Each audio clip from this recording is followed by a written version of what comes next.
I always say I think your audience understands. All right. So take it from the top. From the top. Okay. Where you are seeing how real this is. I can't believe you're still watching. There's anybody still watching. I would have definitely hit. All right. I'm pulling myself together. Back from, actually, show the picture of my family today from Sandcastle, Joel, because we had a blast today. And even though my husband and I are about to kill each other right now, this was us earlier this afternoon. If he's showing the picture, I can't see that either. Don't have to be a professional. Oh, there we go. Yay. That's my family. And I'm going to have to probably run around the block not to kill my husband when this is all over. But the reason I want to show you that we are real, as I clearly do not have to belabor that point. And we were at Sandcastle earlier today. My middle daughter, Juliet, just turned 11. And we went there and celebrated her birthday with her. And I show you that to say that even though Amy and I especially, I know she's not political per se, but what she's doing in her ministry with her Miracle Baby devotional and the journey she's been on could become political at some point, because she's definitely in the direction of pro-life. And it broke my heart to see the way Ohio went with the constitutional amendment to make abortion, enshrine it basically in the Constitution, which I know she didn't vote for. And I still don't necessarily trust that all of Ohio voted for. But there was a shift in our life after 2020, I think for both of us. I'm not speaking for her. I'm just giving you my perspective. And so where we are now is we really didn't think this is what our lives would look like.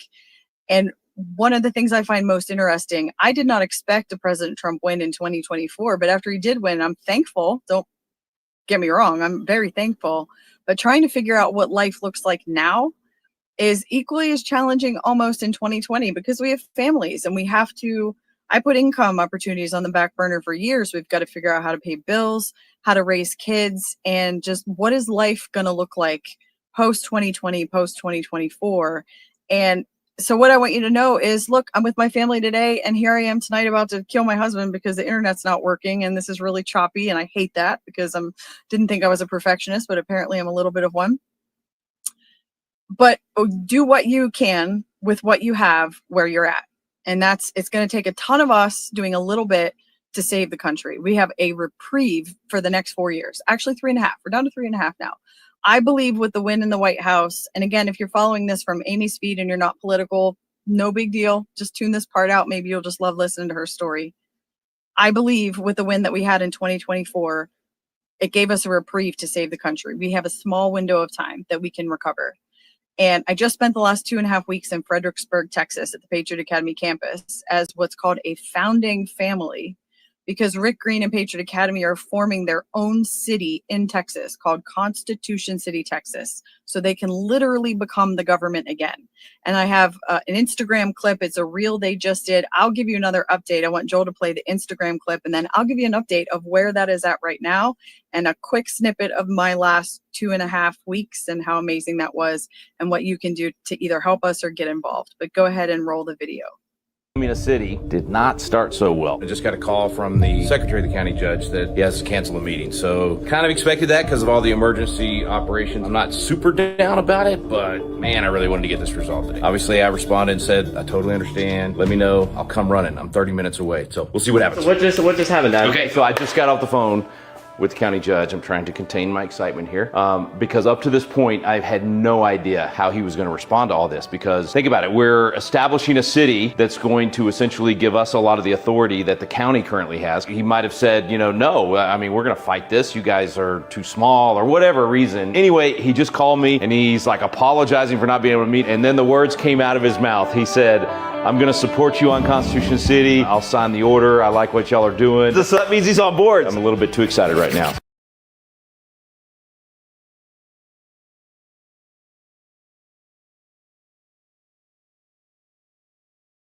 We're back, sort of, kind of, but not really. We're back. Okay, good. So that was an update from Rick Green.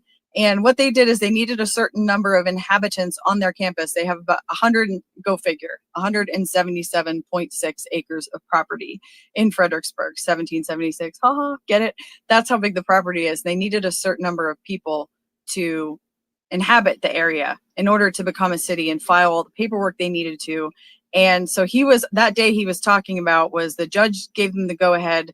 The next step is it's going to go on the ballot for the inhabitants who are registered voters of that area of Constitution City. They'll get to vote in November if they want to become a city. And if they do, they'll elect a mayor and 2 city council members. And they will then themselves be the government that, as they're building out this property that is quite honestly the epicenter for rebuilding the country on biblical truths and real historical foundation, the way that our founders intended for it, is they will get to be the builder. As builders are, they're making decisions of what to do with the campus. They'll be the government that will be able to say yay or nay. And when Rick first started this process 2 years ago, I think they broke ground April 1st of 2023, or in April 2023. Actually, it was the 19th, of course, because that's the shot heard around the world, the anniversary, April 19th of the shot heard around the world. I came on staff with Patriot Academy April 1st of 2023. When they did that, the county commissioner along the way, when they were starting the process, said to Kara, Rick's wife, if you so much as stick a shovel in the dirt on this property, you need my permission. And if you're watching this or listening to this on Spotify or Apple, you're probably a little bit of a rebel like the rest of us. And like that type of authority doesn't go so well. We have a tendency to try to figure out how to wiggle our way out of those types of things, which is exactly what he did. So our family got to be a part of that. And the kids just had a summer like when I was a kid. I grew up in the 80s. Amy did too. I'm a little bit older than her, but she and I both remember when summer was just, you played outside all day. And mom called you when it was time for lunch and you'd go back out, and then call you in when it's time for dinner, and you play till it gets dark, and the neighbors are friends. And if you need a cup of sugar because you're making a cake and you realize you ran out, you go next door, the neighbor gives it to you. And it's just, society's changed. There were no screens, there were no video games. And my kids got to experience that for a solid 2.5 weeks. And I can't tell you how cool that was to see it through their eyes. My younger 2 did not want to come home. They did not. They loved it so much that they didn't want to come home. Although now that we're back here, we're thankful. My oldest one, praise the Lord, she's 14, we do homeschool, kind of. We're in a hybrid co-op homeschool situation. And she has a tendency to get really anxious about her future and what she's going to do, because a lot of the people that she's around seem to have it figured out exactly what their path is. And she, after experiencing time down there, says, I think I want to do that. I think I want to go to the Patriot Institute when I graduate high school. And that's the gap year program that Rick is building a big part of the campus for, where they'll take students in after they graduate high school and they'll infuse them with apologetics and, again, real history, but also give them life skills, teach them how to be communicators, leadership skills and things, and really truly groom them, helping them figure out what's their purpose for their life. Rick has a book and a curriculum for it. And I saw it for the first time when I was down there 2.5 weeks. I've known that man for a long time. I've worked with him. I've been a Constitution coach for over 5 years. I've worked for him on staff for over 2 years. And I never went through this curriculum or saw the power of it. But my daughter did. And she left there and said, this is what I'm supposed to do, I think. Now I realize she's 14, that could change. But from a mom's eyes, the peace that gave me, I can't even possibly describe. So let's see, we botched everything. We're trying to backtrack. We did the Rick video. We showed the picture of the family. Now it is time to bring in my special guest. We're texting. She's like, we can do this again. It's no big deal. Like, I put out so much promo material. I know she did too, sharing things on Facebook. We're going to at least try to make this work as best we can. And so I want Amy to tell you how we met, because I could be long-winded and talk too much, but she's actually an incredible speaker and she has a phenomenal story. I used to, for years in the arena we're in, be able to sit in the audience from stage and watch her and her husband present from stage stories and testimonies and leadership and people skills and stuff. And I was so, so proud and excited. So she's as good, if not better, of a communicator than I am. And we've known each other 21 years. So go ahead and bring her on stage, Joel. Welcome my Audit the Vote audience. Welcome, Amy Veno. Good to have you, girly. How about this we thought this was going to be fun.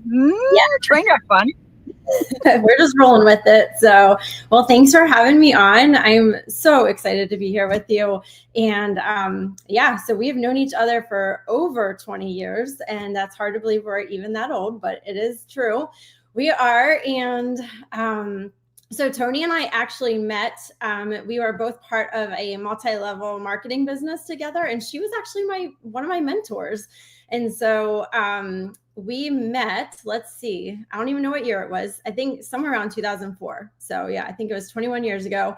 And we became friends very quickly. And one thing that I knew about her right away was just that she was so genuine. And I'd just gotten out of college. And so I was not used to genuine people. And so she was a breath of fresh air in my life. And I wanted to be best friends with her. And we really were. We started talking almost every day on the phone, I think. Like we did on our lunch breaks at work. We would call each other and eat in our cars and talk on the phone. And we were building a business together, and I don't know, it was a great time in our life for sure. So it was a crazy early 20s. I remember. So at the time, I don't know if I was already engaged to my husband, who I call Shoop, by the way. His first name is Brian, but I call him Shoop, and so does Amy and everybody that knows him well. Were we engaged at the time when you and I first met yet? I can't remember. But we weren't married, and you were married at the time, but not to the same person you're married and have kids with now. So we got to go through that fun stuff together. Yeah, and that was really, I think, really what just solidified our friendship was just how much you were there for me through that time in my life. I was 21 years old and going through a divorce, and just never thought I'd go through that. And so, yeah, you were there every step of the way for me with that, like just through all the loneliness and depression that hit after that. And I seriously don't think I would have made it if it wasn't for you. So, yeah. Thank you. Well, I certainly didn't know what the heck I was doing at the time. And you talk about genuine. Well, the audience just got to see you real up close. I almost gave my husband like a punch while you guys were get out. It's your fault. We'll talk about this later. By the way, we'll be married 20 years in October. And Amy, so you and Ethan will be married. We got married around the same time and same year. How many years are you guys this October? 7. Well, this October will be 18. So, yeah. Oh my God. That was your wedding. Her and I are catching up on the phone yesterday, because flash forward, she has written a devotional of her journey with battling infertility, and she's got a huge victory over it. And that's really the main message tonight. I want her to talk through that story. But as I'm setting this up, I'm going through photos. I'm very nostalgic. People that know me, I have a tendency to get lost in my basement when I go to the storage area and I find a box of pictures. I'm looking for one, and 3 hours later, people are like, "Where's mommy go?" And she got stuck on the floor looking through pictures. And sometimes you're crying, and sometimes you're just having a blast and taking ones out. So I've been taking pictures and sending them to her of just us back then. And look, I don't know if this was the first event we went to together or what this was, Amy. I saw that there's one with me and Valerie also. And there's like our first kind of group that we were getting up and running. And look at that. I sent it to Joel. He's like, "You look like babies." Yeah. I'm like, well, we kind of were. Yep, we were. So yeah, we have a lot of history together and have walked through so many different life situations together. And I think that really just forged our friendship to be there. And we've never lived near each other. At that time, I was living outside of, at first I was living in Lancaster, Pennsylvania, and then moved back to where I was originally from, outside of Philadelphia. And now I live in Columbus, Ohio. So we've never actually lived near each other. Our whole friendship has been just us talking on the phone with each other for the most part. So, and just having a common goal and a mission of changing lives, really. That first sweatshirt you see it, Building Dreams, Changing Lives. We both have been through journeys and became Christians and felt called to use our story to change lives in that. So I know when I met you and your family, Amy, initially, you guys were Christians. But then because we went through so much together, I also remember you telling me your college life. When you meet someone young and they tell you they're Christian, I have a tendency in my head to think they never had a past. That their college life was not like my party college life. They had like a different experience. But that was one of the ways we related. Like, no, you did have. So I don't even know that I know how you got saved. Like, talk about how you became a Christian. Yeah. Actually, when I officially, gave my life to Jesus when I was like 5 years old. But I didn't really know what that meant. And, but it wasn't until actually after college that I just, I guess what a lot of people say is like they rededicate their life to living for Jesus. And so after college, I ended up doing that when I was about 25 years old. And really everything in my life started changing then. I had already walked through a divorce by that point. And so had been through a lot of life in college as well, and just living however I wanted. But after 25 is when things really started turning around in my life. And I wanted to live a different way. I knew the right way to live all along, but I just never made that decision to actually live it out. And so that's when I, just decided to change things. And so grateful that I did. Because I feel like God really saved me from myself. I was definitely on a path of destruction, drinking, partying, doing everything that I just felt like doing. I really had, I knew the right way to live, but didn't live any of it. And so when I turned 25, just literally everything in my life started changing. Like our generation, I feel like our generation was the most heavily indoctrinated. The baby boomers who are our parents were kind of like, I don't know. And they still prayed in school when they were in public school. It wasn't like full indoctrination, but I feel like for you and I, we went to public school, or at least I think did you go to public school growing up? Yeah, I did. Yeah. I mean, we got like full indoctrination, like climate change agenda started coming in through Earth Day. You can't pray in school. And I feel like we blinked and got from when I graduated high school in 97. You graduated when? 2000 something? 99. Graduated in 99. Okay, so 2 years behind me. We blinked and like all of a sudden we don't know what a woman is. I'm like, what just happened here? Like when we were growing up, it's not that you didn't have people in school that like you questioned whether or not they liked the same sex or not, but it wasn't like insanity of you're 5. Why don't you chop off your boob? You think you might want to be a boy? Like it just, the world went off the rails in 2020. Does that resonate with you? Yeah, I definitely relate to that for sure. Yeah. So, and I think right now that God is using the Gen Xers, us of the world, to we're the middle children of this freedom movement, if you will, because we've seen both sides. We grew up with no internet, but yet we remember we have it now. It's like, at our fingertips, of course, how we're doing this, but we remember life without it. And so I just think we have a unique raising kids that this is just part of life. So I got to see her, so her and her husband, Ethan, when I think about Ethan, then it pops in my head. I remember you calling me, telling me you were dating him. And I was like, what? I thought you can't stand this guy. How did you know? Talk to me about, because that was a whole story in and of itself. Tell the audience, how did you know how that came about? And then how you knew you went from somebody that like you were butting heads in business, not working well together, to be like, I think I'm supposed to marry this guy. How'd that work out? Yeah, I remember calling you and telling you that you're never going to guess who I've been talking to. And you couldn't guess. So I told you. Nope. And yeah, I mean, we did not initially get along very well, but it's worked out great. And here we are almost 18 years later. So. Totally. So there wasn't like a moment where you were like, oh my gosh, this is the one that is for me. There wasn't. I don't know if there was that moment for me. I was pretty cautious just because of already having walked through a divorce, but I joke with him that he smooth talked me into it pretty quickly. But no, we dated for like a year and a half, and then we ended up getting married. But so I'm a more reserved person. He was like, I'm gonna marry you, and he told me that after 2 weeks of us being together. And I was like, okay. I didn't really believe him, but he knew what he wanted. I remember he got married in a pink tux. Is that right? He wore a pink tux. It was a pink suit, and he says it's the biggest regret of his life. But yeah, when we were dating for 2 weeks, he said, I'm gonna marry you, and I was like, okay. And he said, can I wear a pink suit when we get married? And I thought he was joking, so I said, sure, why not?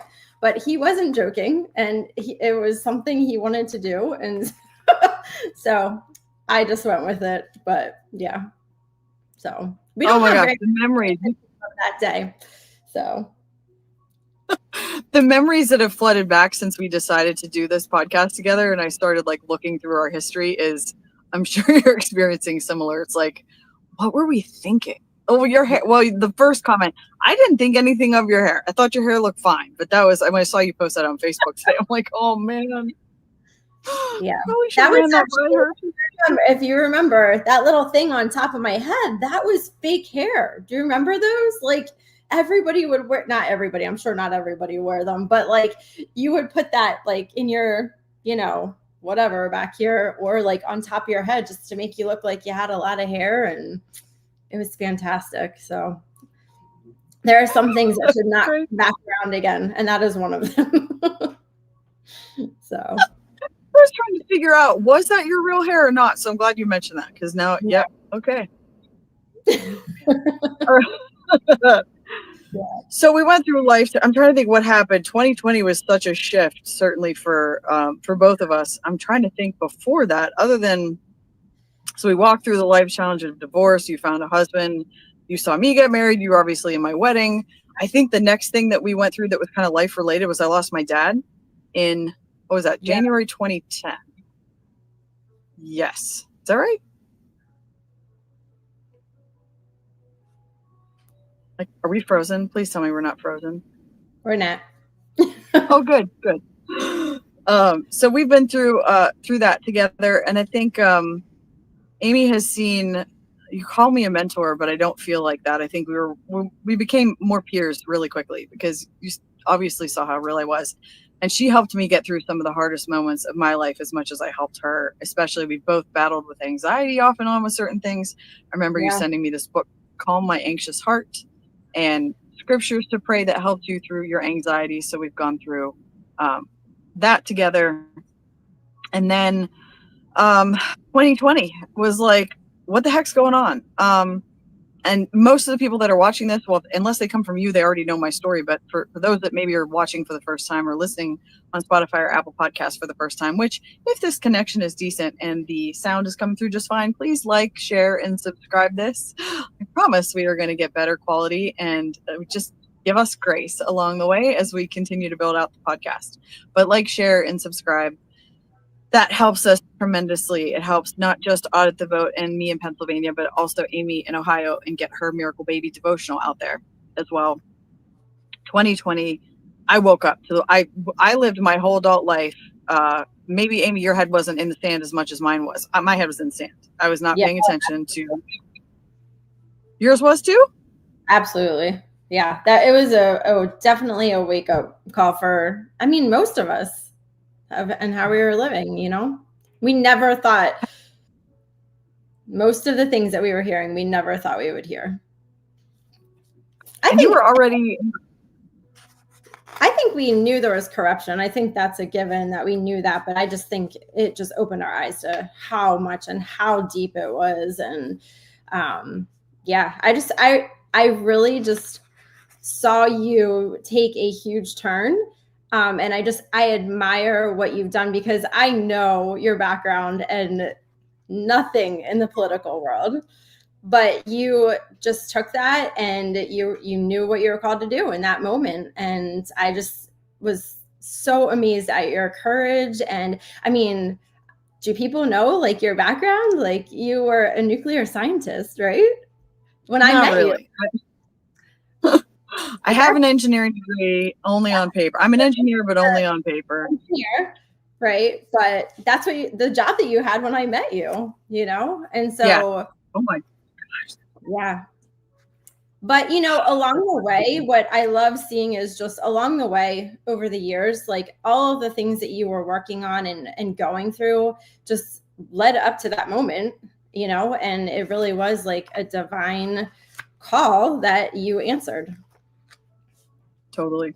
What do you remember that woke you up? Like because I tell this story so much I can tell it in my sleep. I feel if I retell it now, it's people can go back and listen, or you can follow me actually if you subscribe for free. You can get a free subscription, tonyshoop.substack.com. My testimony's on there, and my entire journey through this political insanity I'm detailing out on there step by step. So I encourage you to follow along with that. But I remember waking up like minute to minute exactly how that all unfolded. What do you remember about the pandemic, where you were with the boys? What was the light bulb for you that you're like, something going on here? Yeah, I mean, the second I heard what was going on, something did not sit right. And my husband and I just looked at each other. I'm like, this is not right. There's something definitely fishy going on. And obviously, as just the days unfolded, and, I think too, like, we've always just felt like, we live in the freest nation in the world. And that's what we were always told. Right. And so all of a sudden your freedoms are being taken away from you. You're not allowed to leave your house. You have to wear a mask if you go out. You have to do this. You can't do this. And, I think those things started waking us up to just realize that the world is not what we thought it was. It's never, and really just realizing it's never going to be. I think there's like this desire in all of us that we like want things to be okay. I just want things to be good again, but realizing that it's not going to be like it once was before. And really it wasn't like that. Our eyes weren't opened yet. And so I think just fighting that urge in 2020 and 2021 of just like, things aren't going back to the way that they were before. And so just finding a new comfort in that you can't be comfortable with how things were, and you have to kind of be uncomfortable in not knowing what's going on. And so, yeah. And I think there were definitely days of fear, that we're just trying to take over. Because once you have kids, I think you just think about things in a different way. Like, what kind of world are they going to grow up in, and what's going to happen? And, my kids were only 2 and 3 years old when that happened. So they didn't obviously know what was going on at all. Like, now when we talk about it, they're like, what's COVID? And, they have no idea, but we did. And we had to walk through that time with them, and life changed during those days, And so I think is that they're not going to remember. They're not even going to remember. They're not going to remember, but I think like I had a lot of compassion for people that their kids were older. Maybe they were like early teens, teenagers having to walk through this. All of a sudden they're doing school at home. And, so we all remember all these shifts that were happening, but I think like you can either bury your head in the sand and pretend like it's not happening, or just keep wishing things are going to go back. But what I love that you did is you did something about it, and I think that's the most important thing that you could have done at that time, is that when you felt that call, you didn't ignore it, and you did something. Well, at the time, honestly, I didn't realize I was called to do that. I was just doing the next thing. I took Constitution Alive with Karen, who I know in the fall of 2020, and her and I started hosting the Constitution classes together. And it was the logical next thing was, why not educate people? The world's falling apart. People don't know their rights. I didn't know that 2 weeks to slow the spread was a direct violation of our right to assemble in the First Amendment. Right. So it just felt so natural. I think when Biblical Citizenship launched, you ended up going through a class somehow through people you knew, whether it was kids' school. You did. Yeah. So I don't think you ever took any of my classes specifically, but that's how far it spread. Like, it made its way to you, not through me, even though that's what I was doing. Right. Right. Yeah. I was actually never thought of homeschooling before 2020, but my kids, because they were like 2 and 3 years old, we were at a homeschool co-op that started for 3-year-olds and age up. And so I had my kids there, and part of being part of the co-op was you had to help in some of the classrooms. And so one of the classrooms that I ended up helping in was a class for high schoolers that was biblical citizenship. And so I remember texting you like, you'll never guess what class I'm taking right now. But so I got to sit in on that, and I learned so much. And, like you said, like, I didn't even know, right? We just were going along with what we're being told without even realizing what was going on. But that, for me, it opened me up to the idea of homeschooling. And, I was really just doing it for preschool age, and then I was going to put them in school somewhere. But that really that changed a lot of things in our life, for sure.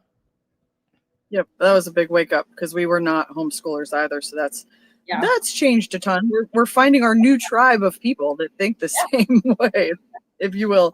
Okay, let's back up, because now I'm trying to remember back to what year Valor is your oldest? You already told me this. I should know. They're 7 and 8, so he's 8. Yes. 8, yeah. So Valor was born in 2016, which I also should know because I was going through photos on my phone to try to find pictures of them. Yeah. I don't remember you and Ethan. When did you guys discover that, we want to have a baby and we're doing what we can and something's not quite right, but we don't know what to do? Talk us through that a little bit. Yeah. So we were married for about 5 years and almost 6 years, and just decided that, 5 years, decided like, okay, I think we're ready to start having a family. Honestly, I never thought much about it. And I just wanted to go ahead and have a family. Thought it was going to be like that quick little decision, and here we go. But pretty quickly, after a couple of months, I was like realizing like, okay, why is this not happening? I started doing some different treatments, and I did like acupuncture and just taking different supplements and stuff like that. Still not really thinking like there's an issue. And the lady that I did the acupuncture with, she was just like, it's okay. It could take a couple years. I'm sure there's no issue, but pretty quickly, I felt like there was something going on. And so Ethan was tested, and he was fine. So he was fertile. We were good on that end. But so I kind of knew then that I was the holdup to us getting pregnant. And what it was months turned into years. And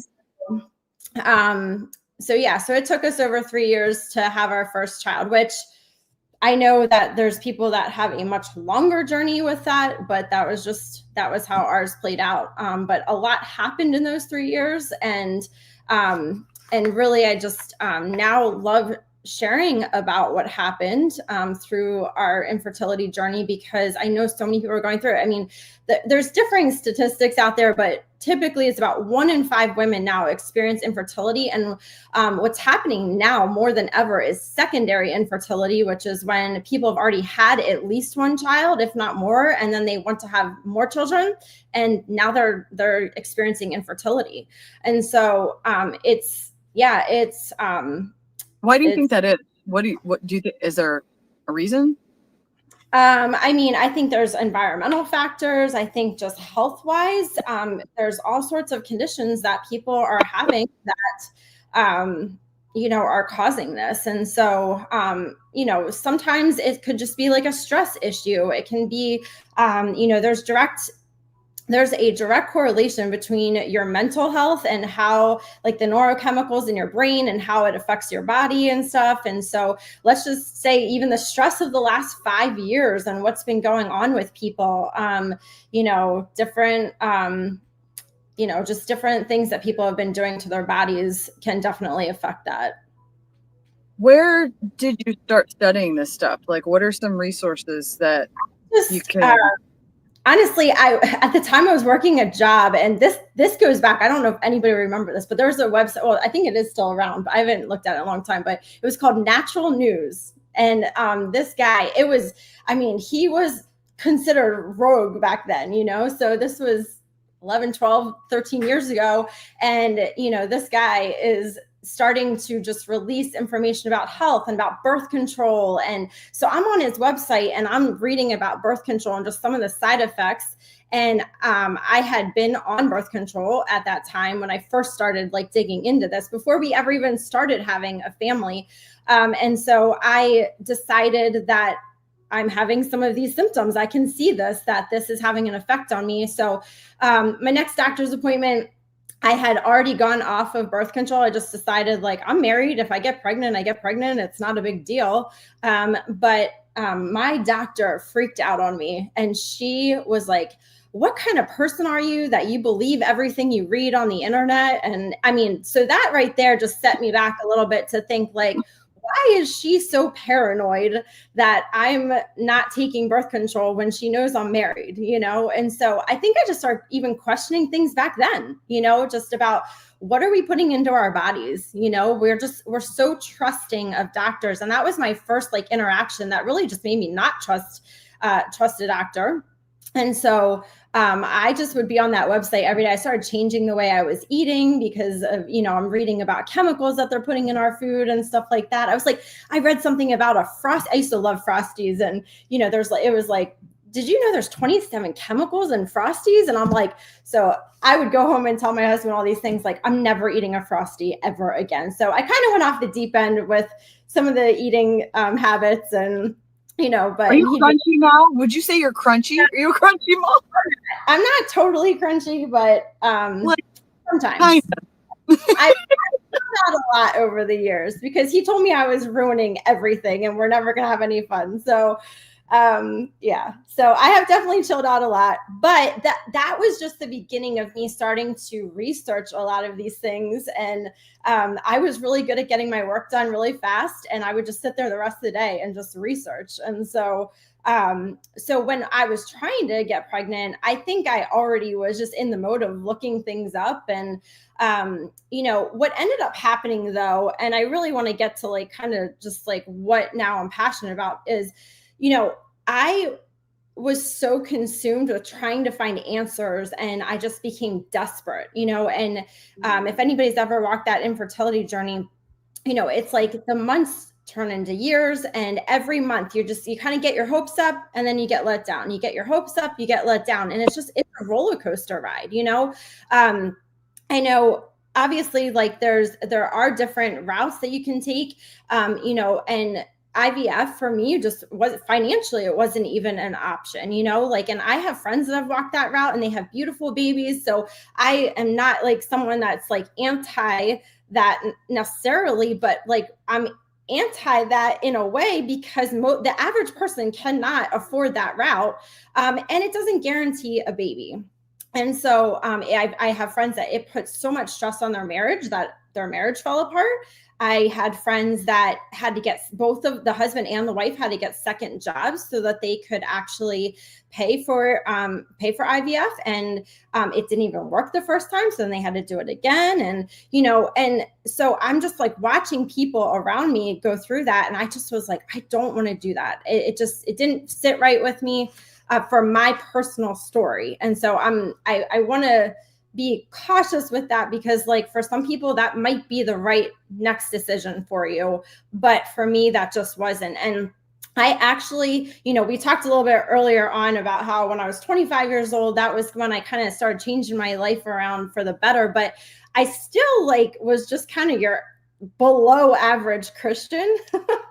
And I actually had a moment where like I was just praying and like I heard God, and it was like the first time in my life that I had ever like felt like that wasn't me, like that was God, and I just felt like God asked me if I trust him, and he said, if you will trust me, you will get your baby and I will get the glory for it. And so and like that was not something that would come out of me, so that's how I was like, I know this is God. And I just was like, okay, God, I trust you. And so after you started realizing like we're having some trouble, or was it even before that? Definitely knew at that point that we were having some trouble. And so, but what ended up happening is that I just went from this desperate place of trying to find answers, trying to find out what was wrong. Why is my body not working right? And really that stressed me out even more. And really just came to a place where I just like surrendered it to God and just was like, okay, like I'm going to do this your way. And I'm going to just, I'm going to trust that naturally I'm going to get pregnant. And it just didn't make sense to me how it was going to happen. I'd always had issues with my cycle, and so I really just in the natural, I couldn't track things. There were no answers in the natural. My doctor would just like, I don't know. I don't know. Finally, I did get pregnant, and I ended up walking through 2 miscarriages, and those were really hard. They were really hard because at that point, I just felt like I was like, wait, God, like I said I was going to trust you. Like, what is this? And what those 2 miscarriages did, they really just sent me to a place of searching, but this time I went into God's word. And this is where my whole infertility, the time of infertility, just, it started changing. Because instead of trying to find answers somewhere else, I went to the word of God and started seeking answers there. You know, I actually ran into a friend during this time, and she had asked if we were trying to start a family, and I said we are actually, but you know, if it's God's will, we will. If it's not his will, we won't. Now this is after God had already told me, like, trust me and you'll have a baby, but I still was just, if it's his will, we'll see what happens. And so she just got this funny look on her face, and she's like, if it's his will, like, of course it's his will that you would have a baby.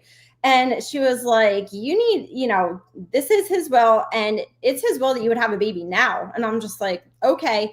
Didn't really know her that well. So it kind of just, it honestly offended me a little bit that she would be so bold to say something like that. And to me, I'm like, how does she know what God's will is for my life? But so I started, you know, a lot of people love to throw that out there, like God's will. And I was like, what is God's will? You know? And so I opened up my Bible, and I was always one of those Christians that like would regurgitate what other people say about the Bible. And I think our society loves to do that. They'll watch a 5-minute sermon clip on, you know, reel, but they won't pick up the Bible. And this really changed my life by just picking up the Bible for myself. And I wondered why she was so bold in what she could say. And then I started reading the Bible for myself, and that boldness started coming up on the inside of me. And I started reading stories in the Bible of women who were infertile, and then they ended up having babies. And so every time someone in the Bible asked God for a baby, he gave them a baby. And so I just started having this hope rise up inside of me. Even though I'd walked through those miscarriages, I was just like, hold on here. Like, this is not the will of God for my life. And I also started to see in God's word that when bad things happen, our world loves to blame it on God, right? We call things an act of God, right? When there's like a flood or a hurricane or a tornado that devastates an area, on your insurance, it's called an act of God, right? And so I started realizing that we love to blame God for these things, but there's an evil in the world. We live in a fallen world, and these things are not happening because of God. These things are happening because of the enemy. And so when I started realizing that, my view of God had always been that, oh, like, he's out to get me, I better be careful. I was like always thinking, I honestly thought that I was having this time of infertility just because of past things that I had done in my life. Like, it was like some sort of punishment.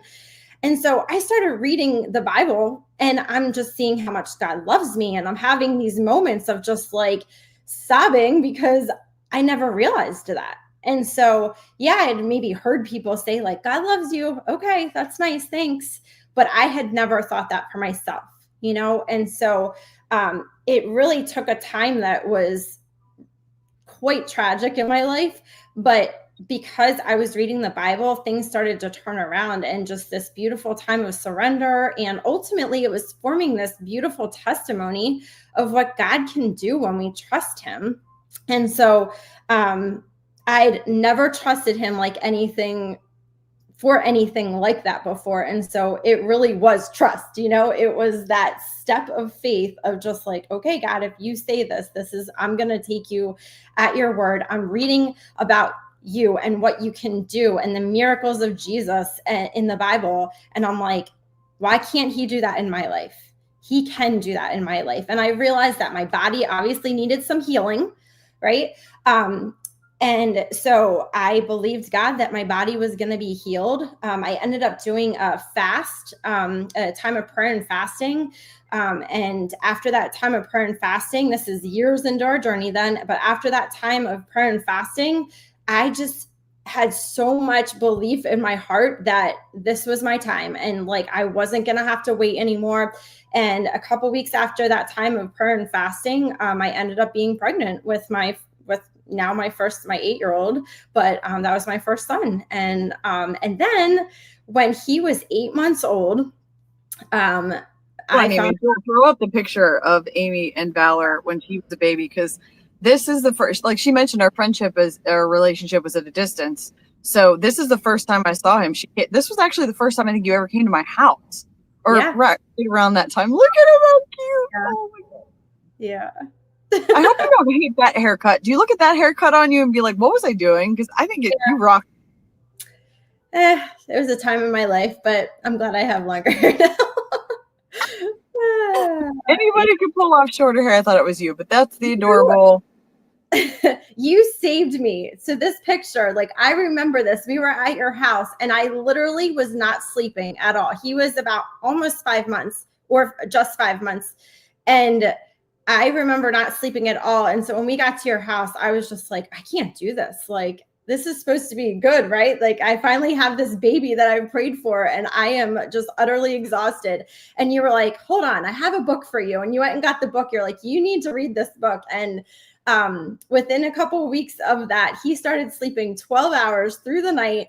And he's 8 years old and he'll still sleep 11 hours a night. Like he's an amazing sleeper, but you saved me that day. So that's cool. Well, we had a network of people that we had resources to, and there's no magic. So if you're a parent having sleepless nights with babies, there's no magic formula, but there are things you can try. It's trying, failing, adjusting, figuring it out.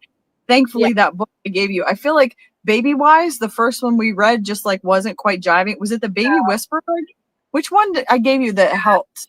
The one that we like, because we didn't like the cry it out method. We were not fans of that. And so the Baby Whisperer solves all your sleep issues or something like that. But I literally stayed up that whole night when we got back to Ohio and I read that whole book because I was desperate to get some sleep. So anyway, that's just a side note. But yeah, so you've helped work.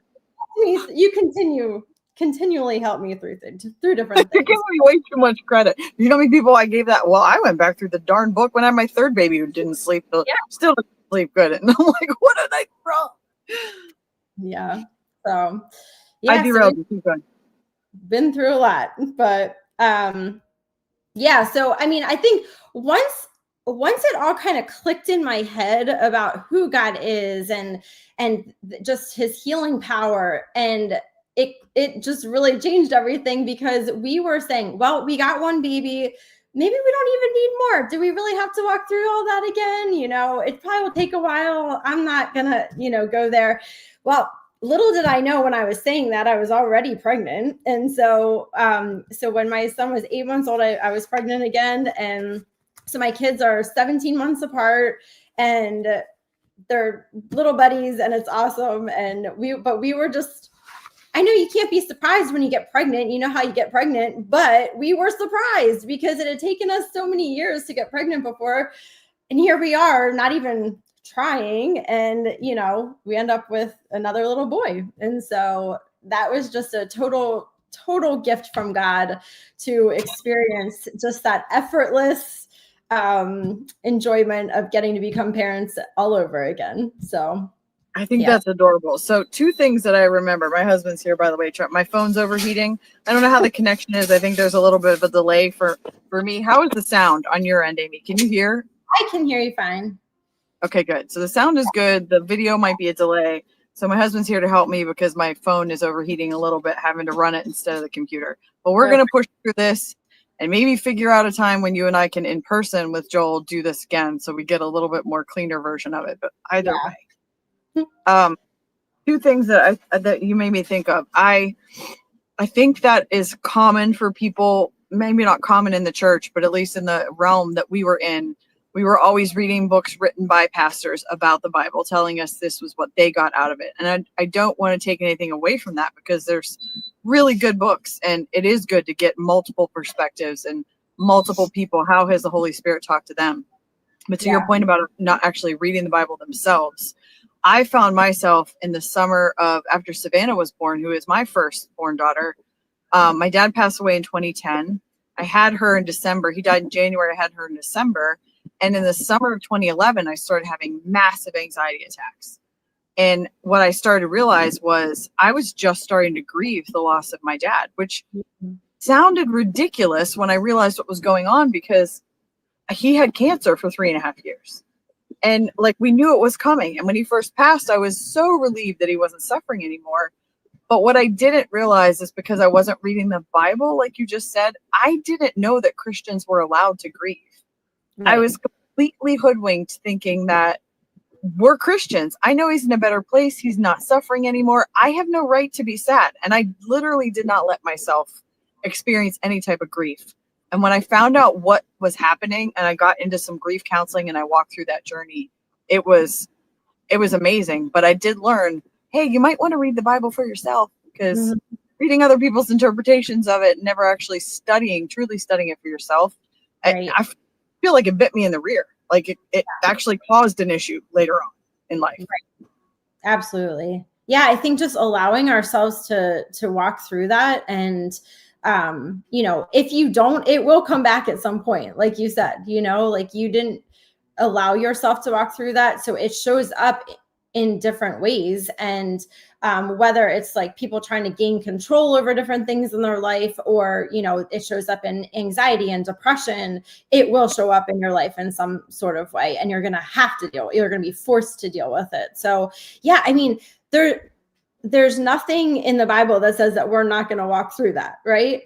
But it's where do we take that? Like when I had the miscarriages, it was like, where am I going to take this sadness and this disappointment that I felt of just like, this wasn't supposed to happen. Like, this isn't supposed to be this way. Where do I take all those feelings, all that emotion?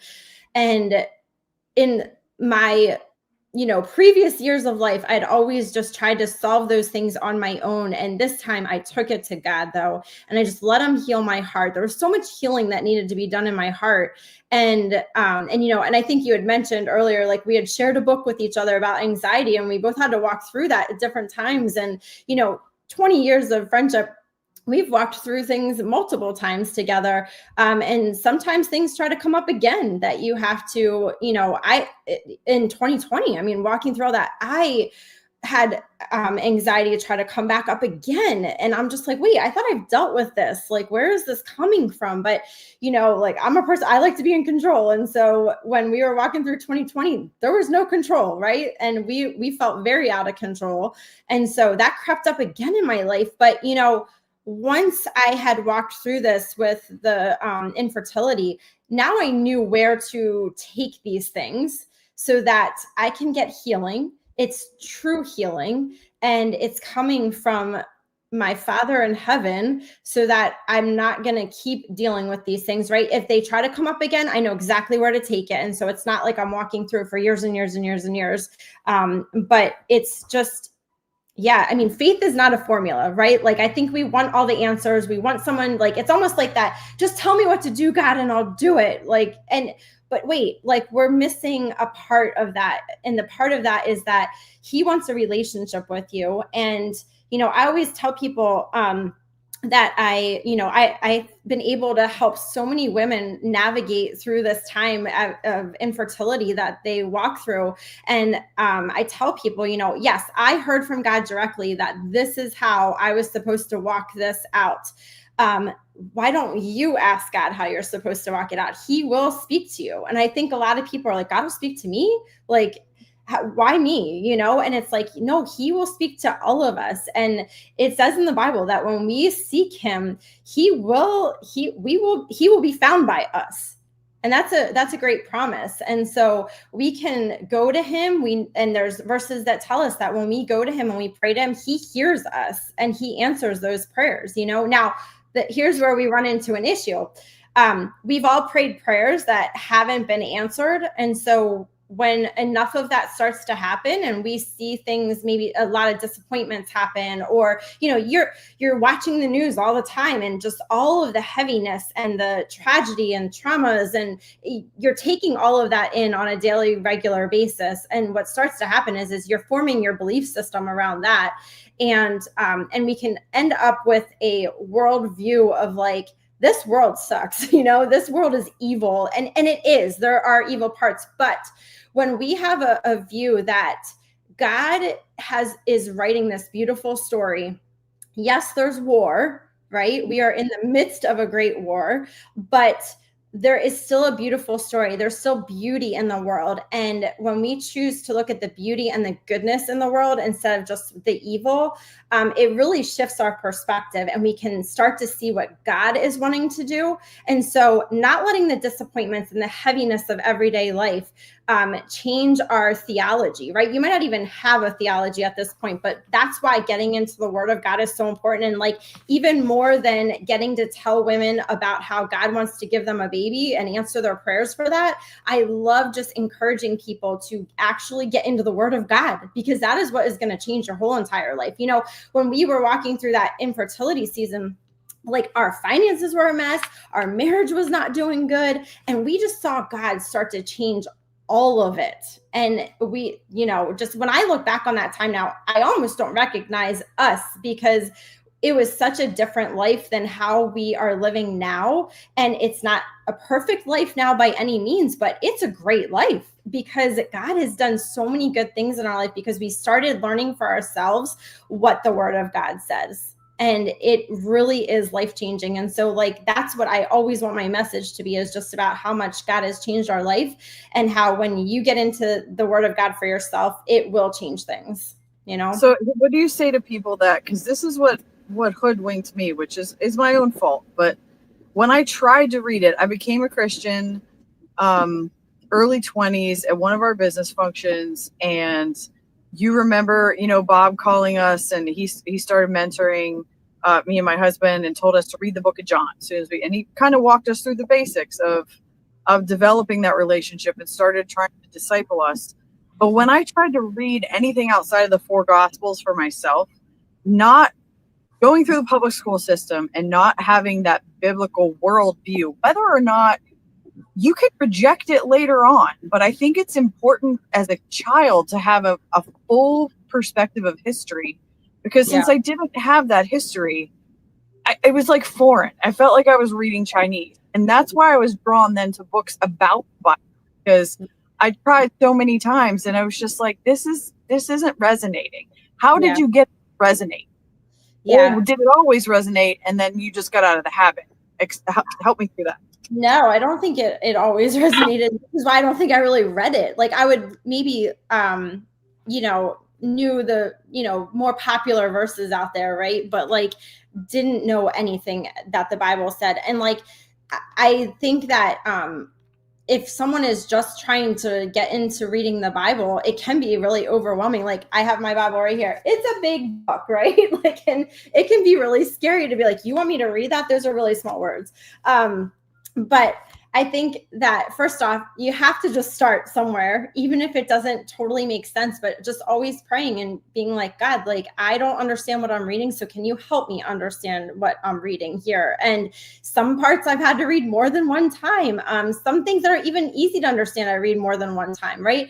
And so I think it's just that at first I had to develop like that daily habit of just like sitting down to read the Bible. And it just started off as a couple minutes. It wasn't long. In fact, I would try to do it before work, and many mornings I fell asleep and would end up like waking up, my Bible on my face, and just like, oh, I was supposed to be reading and now I'm late for work, you know? And so it didn't always pan out well, but eventually I started getting more and more excited, because like, I would just read something that resonated with me. And, you know, maybe it was only like one verse that just stuck out, and I would write it down. And then another day I would read a little bit more, and another verse would stick out to me, and just be like, wow, like I needed that verse today. Or something would just, you know, I found a lot of comfort during that time in the Psalms. And so I would read Psalms and Proverbs like all the time. And I couldn't believe like how comforting just reading a book would be, and how much hope it gave me.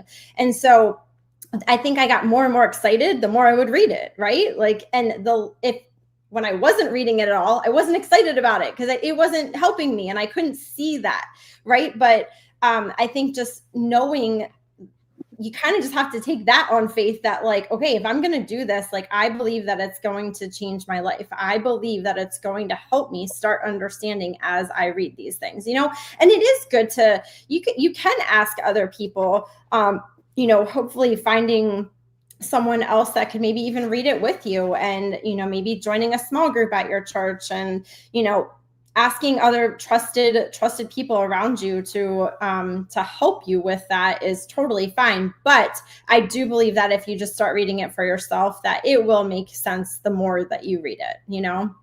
So what you said that stuck out to me is you talk about hearing from God. I think that is something that a lot of people misunderstand, whether they're Christians or not.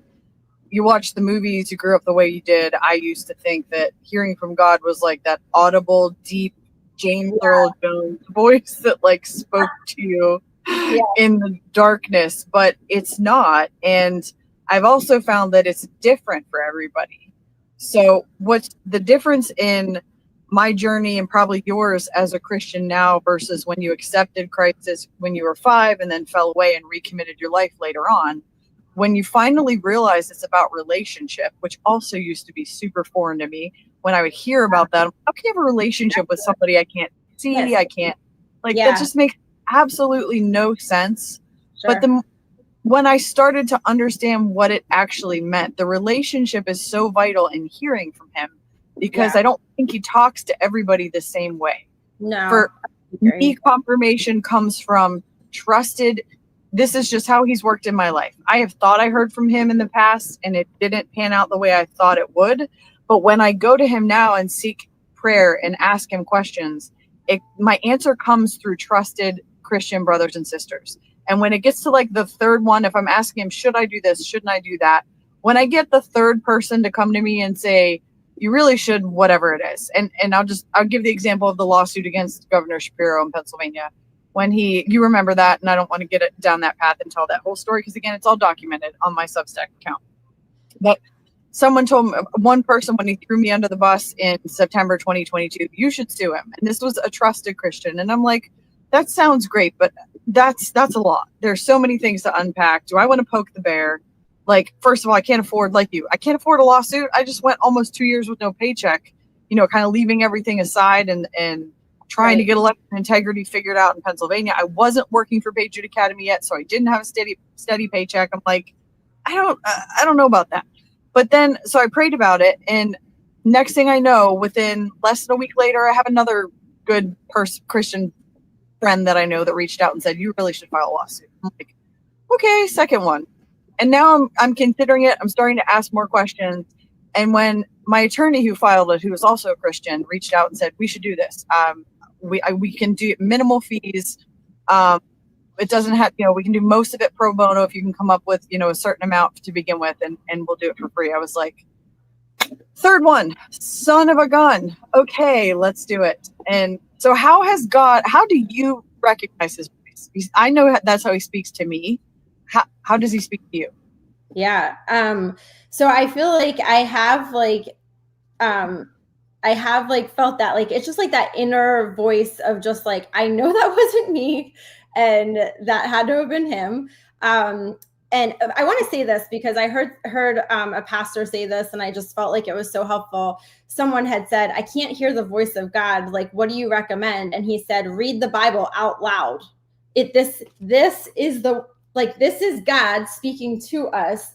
Read it out loud. And I was like, that is so good. Like, and there is so much power in I'll read the Bible out loud to my kids, and I'll just like feel like a confirmation about something. Like, I'll read a verse and be like, oh, that was like for what I've been praying about, and that was for me. And so sometimes it's not even just something that we're sensing inside, but like, or hearing inside, but it's like he has already spoken to us in the Bible. Like, that is him speaking to us.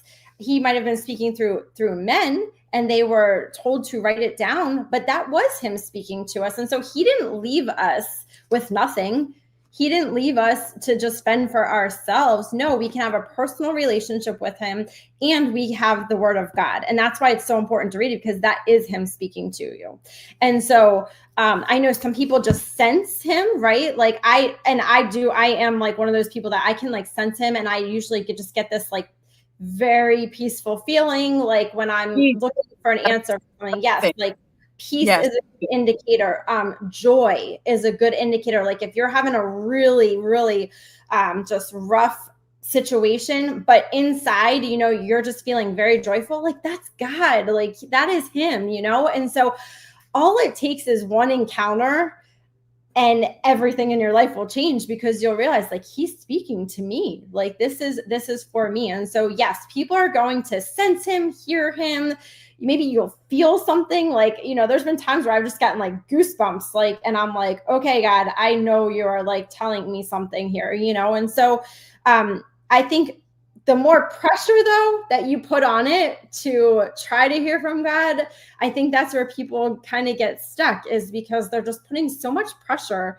And it's like, start with like little things, you know, it's like, and you don't have to be like a weirdo Christian of just like, I asked God what color shirt I should wear today, and he said I should wear blue. Okay.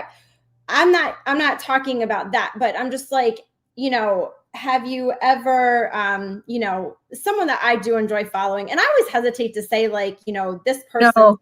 because like, I know people have different opinions. So that's why I'm kind of just keeping that vague. But like, one person that I love reading their books, he talks often about just hearing from God. And he said, just start with the little things, like, God, should I go on that vacation? I really want to go on that vacation, but do you think I should go on that vacation? And just waiting, like just training yourself to wait, to hear. And a lot of times that will come is just in the form of peace of like, just like, yes, you should go. And just having that peace that that it's okay to go. You know, but then there's other times where like, you might hear God say no. And you're like, no, but I need that vacation. I've been saving up that time at work and I need that. But you're feeling this, like something is telling me that we should not go on this trip. You need to listen to that. That's God, right? So many times we like push off things because we're like, oh, that couldn't have been God. Or a lot of people are just like, something was telling me. Well, or intuition, right? Mother's intuition. Like, and I think that people discount that stuff when really, like, a lot of times it's God giving you a little nudge about something. It's the Holy Spirit saying, you probably shouldn't go that way. You probably shouldn't, you know, go there after work, or you probably should say no to that because you're already overcommitted in your life, you know, and God is trying to direct you away from something, but you're overcommitting and you wonder why you're stressed out and your relationships at home are strained, right? Like, so if we constantly are ignoring all those little things, it's really hard then when you need a big answer to all of a sudden be like, God, I need to hear from you today. Like, I need this answer today. I need $1,000 to pay my rent today. And well, now you're putting a lot of pressure on that relationship, and he's not a genie. Like, it's not like rub the bottle, here he comes, he's going to come in and save the day. No, like if you need money, chances are he's going to bring an opportunity to you. Or he's going to prompt someone maybe to give you money. I had that happen one time. And this was during this whole like infertility season. Our finances were like a mess, and we were short on our rent. And I prayed and I was just like, God, I don't know where. We needed $300 more, and I have no idea where it's going to come from. We were eating minimal food just because we didn't even have money for that kind of stuff. And like, which is a necessity, but we were eating minimal meals because we didn't have it. And literally like the next day I get something in the mail from my grandmother, and it says, and she's not a Christian, but it said, I don't know why, but I just felt like I was supposed to mail you $300. And it came before I even prayed that prayer. Like, she sent it from where she was to me before I even prayed that prayer. I could see on the envelope, on the stamp on the outside. And I was like, okay, wow, God. Like, so I think it's just like, he started just these little things, just started teaching me how he operates, you know? And so don't ignore those little moments where you can ask questions and get answers. And it's not some weird existential type of an experience. Like, these should be commonplace in our life as a believer in Jesus Christ. Like, we should have a one up on people that don't know Jesus, because we have this relationship with God. And it's not like hey, we're better than you. It's just, no, like, we have this special relationship with our Father that he will lead us, right? Everyone loves Psalm 23, right? People love the Psalms just in general. And if you go through a lot of the Psalms, it's all about just like walking with God, essentially, is that David walked with God through so many things in his life, and constantly just his back and forth with God. So like, if you don't know how to have a relationship with God, read the Psalms, because you're just watching David live out this beautiful relationship where he learns how to walk through all these really tough, dangerous situations in his life, that he ends up hearing from God and is encouraged by God, comforted by him, given answers by God. Right. And saved, like literally saved from evil people. And so that would be my recommendation to people if they want to hear from God. I love it. I can't see any comments, so if you guys are asking questions, I do apologize. I don't know, Amy, if you can read them or not, but a couple things as we wind down. I think despite the tech issues, the content has been really good, so we'll figure out a way to like put this out in a cleaner format that makes it easier to watch and listen to, because I think what we're talking about is we're probably not the only ones that have struggled with this and can help some people. Peace and joy, those are the two things you recommend. When you feel peace, when you feel joy. I was just talking to one of my Audit Devote volunteers this week about a big decision that they have to make, and we talked about people were trying to rush the decision. Mm-hmm. And I remember, I think you shared this with me years ago, a list of things, Satan is in a hurry. God is patient. All the different ways to tell, like, where is this coming from? Here's how God operates. Here's how Satan operates. And if you know how they operated, then it's easier to discern the direction that's the right one, that is his voice and not the voice of the enemy. Let's talk about the devotional. What led you to write the devotional? And Joel, then while she's talking about this, if you could share her website. So if you resonate with Amy's message and want to support her, you can do that by going to her website, checking out everything she does. But I think you're giving away some free stuff too on there with your devotional. Yeah. So talk about how I remember you saying you're going to write something. I was like, that you should, that's great. But how did you decide to write something? And then what did that journey look like? Yeah. I mean, I just always felt like, okay, God said that, I was going to get this baby and he would get the glory. And I was just like, how am I going to do that? Like, how does that happen? What does that look like? And so for years, I just wondered about that. And over the years, I started feeling like, I think I'm supposed to write about this. And so I started like a blog in 2017. And I was like, I don't care if anybody reads it. I'm just going to start writing. And I really felt strongly at one point that for 21 days, I was supposed to write one blog post per day. And I was just like, that's a lot. I had 2 little babies. And so I'm just like, all right, like, God, you're going to have to give me the words to write and help me do this. And so for 21 days, I did it. And it felt kind of pointless. I don't really know how many people read it. I decided not to look. I was like, I'm not even going to worry about how many people read it. I just know I'm supposed to do this, and I'm just going to be obedient to that and do it. And so I did that. Nothing really came of it. And I was like, okay, God, what was that about? Well, not too long after that, though, I ended up getting a call about writing for a church that we were at the time. And they asked me if I would want to do some writing for them. And I was like, okay, sure. Now, I was an English major in college, but since that time, so that had been like 20 years prior, or 18, 19 years prior to this, I didn't do anything with my English degree. And so I, it started coming full circle. I'm like, okay, here we go. I think something's happening. Anyway, so I started writing for that church, and it just kind of boosted my confidence that, like, I think I'm supposed to do something with that degree I got all those years ago. And so I started just really, I thought I was going to write a different devotional, and then I just felt, and it wasn't coming together. I would spend hours trying to write things. I would just sit there in front of the computer. Nothing would come out. And so my husband actually sent me on like a writing weekend. He sent me away by myself for a couple of days, and just so I could write. And while I was there, it was just another one of those things where I felt like God was like, you're going to write your story. This is the time to write your story. And so I started writing, and it just started pouring out.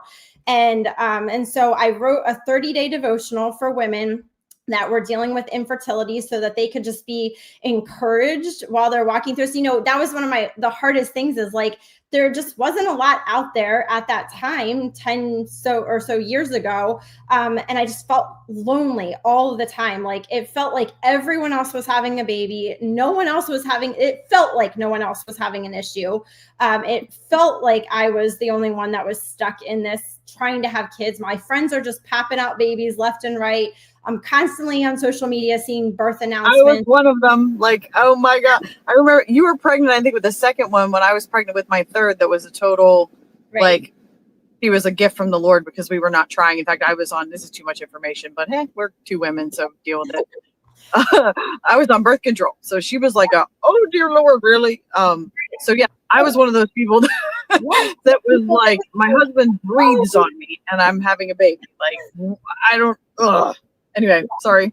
Yeah, no, I mean, it would just be like, oh, we weren't even trying and we got pregnant. Look at us. And I'd be like, oh, I'm so happy. And I was happy for my friends. Obviously, babies are a joyous occasion. I was happy. Hopefully I never did that to you. I think I didn't do that because I knew what you guys did. You were not like that. But, and a lot of people didn't always know that we were, experiencing miscarriages and trying. People didn't always know that. So, I didn't fault people for that, but it gets really hard. And so I wanted to just write something that would encourage people. And so I tried to make it like a 30-day experience that someone that's walking through this can just sit down with this book. I actually put the scriptures right in the book.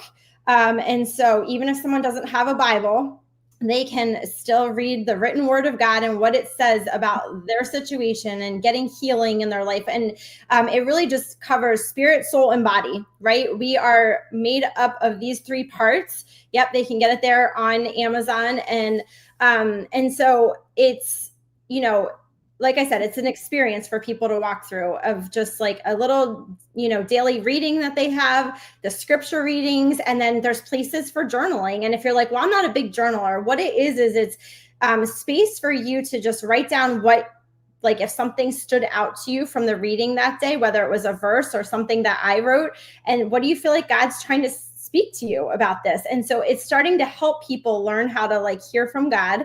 And then another thing is just what I call casting your cares, and a little section that they can write anything that's like worrying them and just like causing them to have anxiety, or even if you're just like depressed about something, writing it out to God and just like leaving it there on those pages, and watching God really work in your life. And so just teaching people some of these like spiritual disciplines that can really change their whole entire situation. And so I've loved one of my favorite parts of all of this is just, I've done small groups with people over the years with this. And so the book really came out of, I did some small groups and wrote curriculum for that, and then was able to, but I really wanted to share my story through that. And so that's why I made a separate book for it.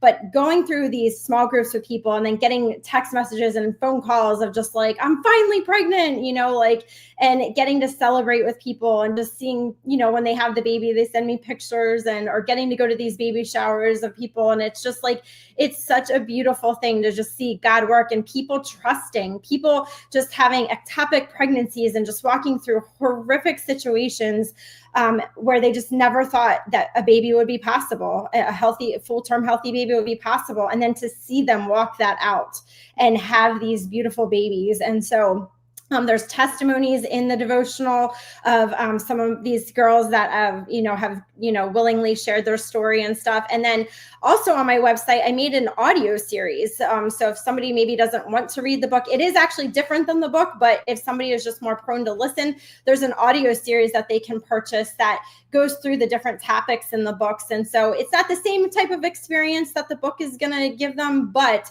I go through a lot of things, and if you do have the book, but you also want to listen, it expands on a lot of the topics in the book. And so I really did create them to go together so that people can just have a support. And my one big issue with the infertility, I call it an industry, because they're able to capitalize on people's tragedy, really, and it's so expensive, right? And so my book is $19.99. The audio series is $20, and I'm not trying to overcharge people for something. I just want people to get help. And those dollars that I'm getting, it just covers the cost of the websites that I'm paying for to like record this stuff and put it up there and keep it going all the time.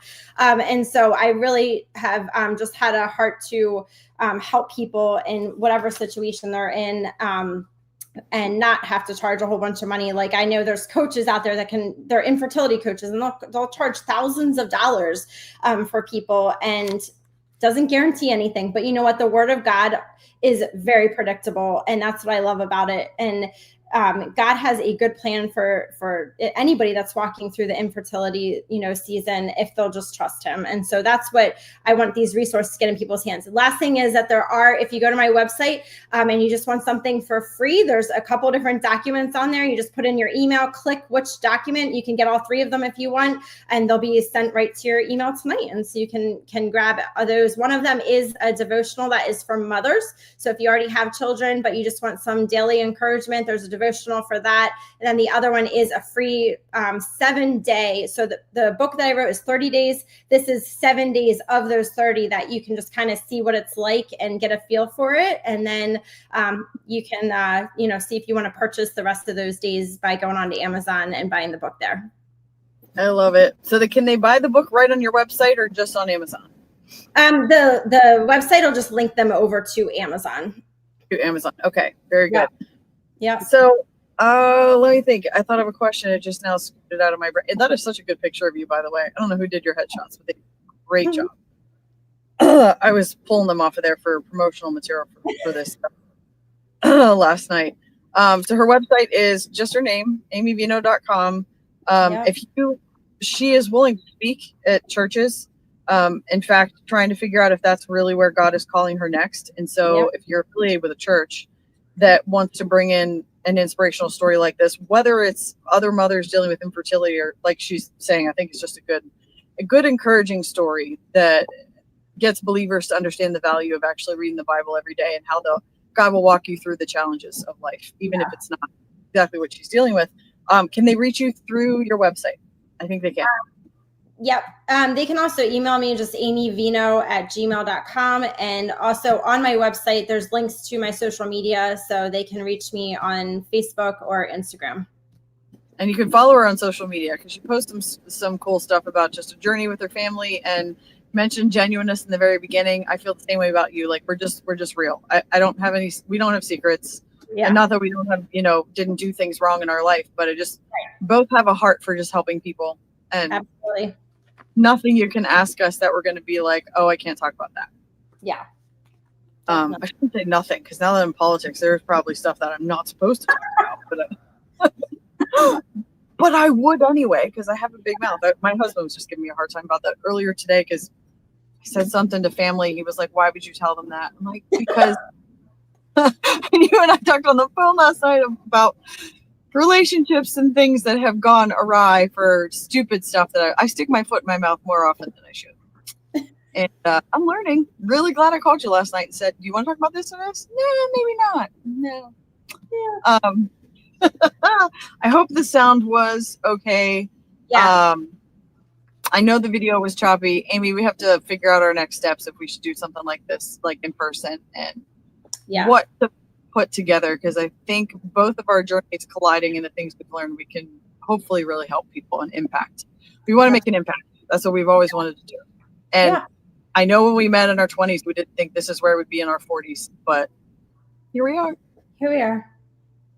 And thanks so much for having me. I know this is like a totally different topic than what your listeners are used to. And so I just appreciate that you're willing to kind of veer off and, but it is important, a lot of you're just in it thick, like with the politics, and which is so admirable that you want to do something, but you just also need to remember to refill yourself and just not let yourself get emptied on a lot of the evil that's going on, right? That'll just suck you dry.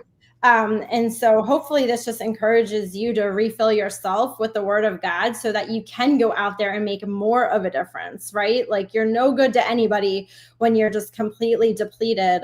But when you get into the word of God and you get that supernatural energy and the wisdom that comes from God, you guys are just even more unstoppable in that political realm that way, you know? And two, it's not political, but it can be connected and lead to political things, because I mentioned, I think earlier, probably when it was Garbly, I mean, my heart broke when I saw Ohio supposedly vote to enshrine abortion in the Constitution. Right. And of course, on the election integrity side of things, I think your Secretary of State's last name is Yost, Dave Yost, who's in charge of all the elections. I don't know if that vote was legit. I don't have the evidence to say it was stolen, but I'll tell you this, the voting machines I know in your state were hacked into deliberately to show the Secretary of State how vulnerable they were in a primary election in 2021, and nothing happened. So did people really vote for abortion rights? I don't know. But what I do know is, I mentioned again in the very beginning, do what you have with what you have do what you can with what you have now. Don't hesitate, because you just never know what's on the other end of it. And something like Amy going to Audit, maybe she starts speaking in churches all over the state of Ohio, and somehow they figure out a way to fix that. I don't even know off the top of my head constitutionally, is there a way to, back your way out of it? I guess a lawsuit is probably, you would challenge whether or not that was constitutional, that they could do that in the first place. I don't know, but just do something with what you're given right now. Don't wait, because we have such a short window of time.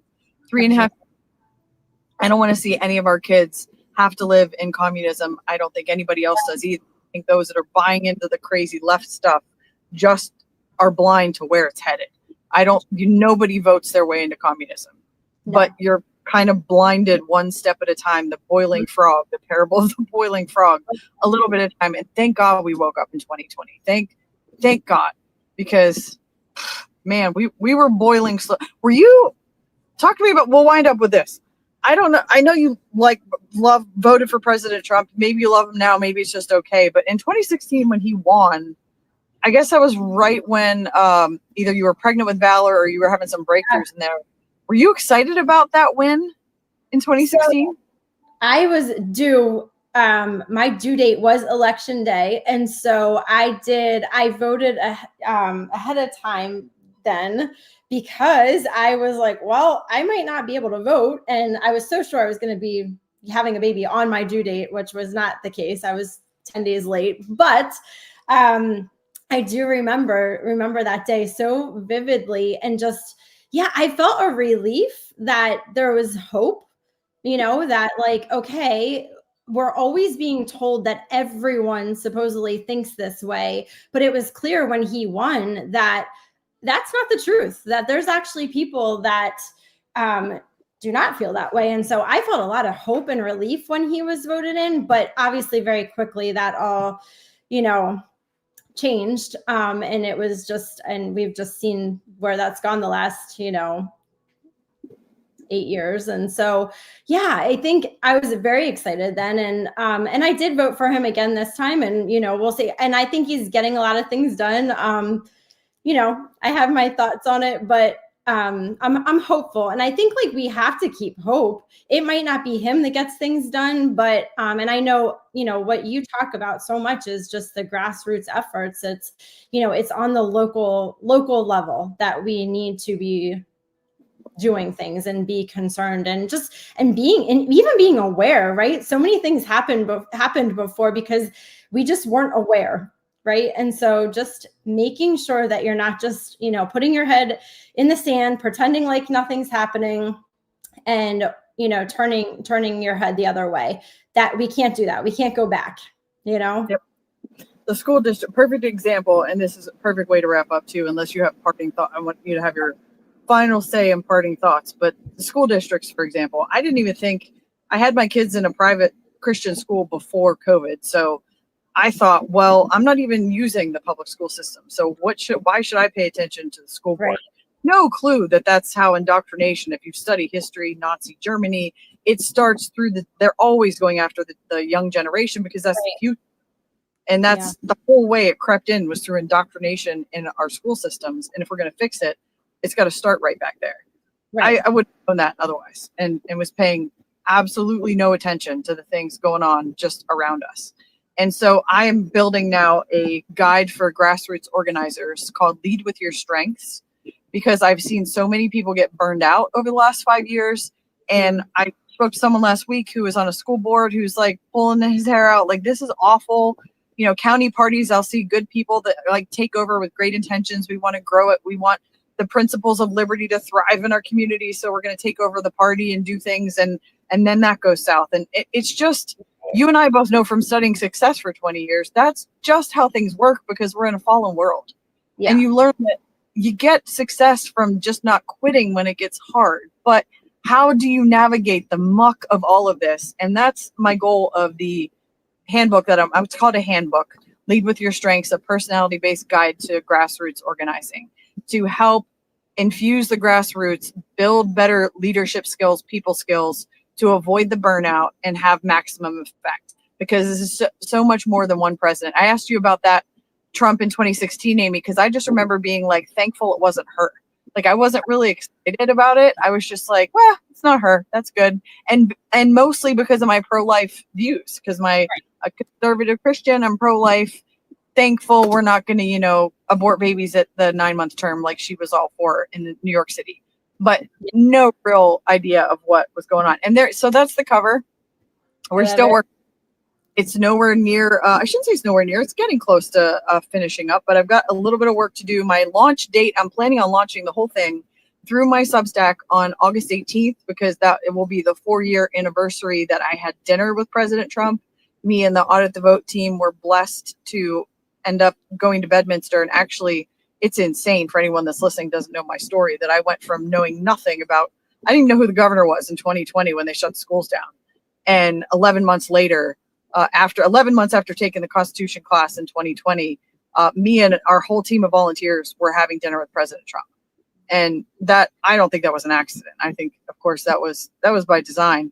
But I've learned a ton of stuff since then. And so I'm putting it in this guide because I feel that if we don't, what's the sense? It's a presidential term. They could flip it next time and it'll go right back to where it was. It's the principles that we have to get into the younger people and teach people how to keep going and not get burned out. So that's the plan. Stay tuned. August 18th is going to be the launch date. If you paid Substack subscriber already, or you donate monthly to Audit the Vote already, you will get a free digital copy of it, but it will also be available a la carte. I'm working out the details of how that's going to go right now. So stay tuned for that. Amy, parting thoughts, final thoughts, and we will wrap it up. Yeah, I love what you're doing. And I'm just so proud of you, just on a friend level. I love seeing what you're doing. And so I think I really just want to encourage people that if anybody is going through any hard situation, that this was something that I said to myself every single day: with God, all things are possible. And so just reminding people of that it's not just all about what you can do, but it's about what God can do in your life. And so I just appreciate being able to share my story and what God did. But I just hope that it helps somebody in the situation that they're going through. Very good. Thank you very much, my friend. Stay tuned, folks, as I get these tech challenges worked out. Not sure what's going on with my internet here. And I got so inspired by the tavern, although I did start thinking about an actual studio before I left for Texas. I am nagging my husband to try to help me get things set up so you're not just seeing random stuff behind me stuck in the she shed. And if you want to donate to us or support me through Substack so we can help, that's the reason why I don't have a real studio, is they are very expensive. And I don't expect to go from this to like the tavern studio, like what I was at. But I definitely need to get this in a little bit better of a situation. So we're working on that. Next week, we will be taking a break from the podcast because I will be on Diamond and Silk's show on X. So if you're following she is no longer, one of them has passed away. I don't know which is which. But my good friend Sarah McAbee booked me for the Diamond and Silk show on X next week around the same time that I would be doing this. So we're going to take a short break from the podcast, and you can catch me on that show. The week after that, we'll have Mark Cook. He's the founder of Hand Count Roadshow, which is, he has built a process to teach people how to count ballots by hand, which sounds when it comes out of my mouth, I think that sounds so ridiculous. Why have we made elections so complicated? We need computers to count votes. Does that sound nuts? Like, insane. But that's where we are. Government, I have come to realize that anything government touches turns to crap. It's inefficient. We want them doing as little as possible. It's not that we don't want them at all, but they have a jurisdiction that we need to stick them back into. And so that should be second nature to me, hand counting ballots, but it's actually not. And so Mark, I don't understand a ton about his method, but that's why I'm having on the podcast, so we can learn about his hand count roadshow and what he's doing. What I do know for sure, though, is that's the path forward. It's the only way we're going to get back. We win the election integrity argument with the transparency aspect. We don't win it with talking about stolen elections, although I think plenty have been. We don't win it by talking about Mike Lindell and his PCAPs, although today he got a big win in court. If you're following him, one of his appeals for one of the 19 lawsuits the man is facing, and they've drained his $60 million fortune, which a lot of it was his own doing. But an appeals court finally ruled in his favor that he does not have to pay someone $5 million for the craziness that went down with the cyber symposium back in the summer of 2021. So that's really good news. But even all of that, we don't win the arguments with any of that. We win the argument with transparency issues. That is one thing that no machine company, these computerized systems that we're using virtually in every state, have black box software on the inside. They're called black box voting machines. There's software on the inside that even if you have a paper ballot, which many in Pennsylvania we do, you scan it into this machine and a computer reads it. And there's no way to know if your vote that you wrote on the paper actually gets counted that way because it's a computer. And it's shrouded in mystery. And I have met with every county executive you can possibly imagine, sheriffs, election officials, county commissioners, state reps, senators. None of them can answer that question when you say, how do I know that my vote was counted for that candidate after I stick my ballot into that machine? And they can't tell you, because that's how we win the argument. It's not a transparent process. And if there's no transparency, and this goes for all of government, there should be no trust. Where there's no transparency, we shouldn't have trust. So there's my 2 cents on the election integrity front. August 13th, I will be back on the Patriot Academy campus, hopefully back in the tavern, maybe doing a tour of the campus for you guys if it's still light out at that point in time. But that's like, holy cow, then we're getting the kiddos back to school, and wow, enjoy your summer, everybody. Amy, thank you for coming on. I hope to collaborate and get to do more things like this with you, definitely with no tech issues. And thank you guys for watching tonight. If you like this, we'll try to get some edits before we throw this on Spotify and Apple. I'll have Joel take a look and edit the parts where my voice was definitely all gobbly crazy. We'll get that edited out. And who knows, this one just might be easier because of my tech issues to listen to rather than to watch. But thank you guys for watching. Like, share, subscribe, donate, auditthevotepa.com/donations or Substack. Of course, check out Amy's website, amyveno.com. Thank you guys. Have a great night. See you in 2 weeks. If you watch me on Diamond and Silk next week, see you then. Good night.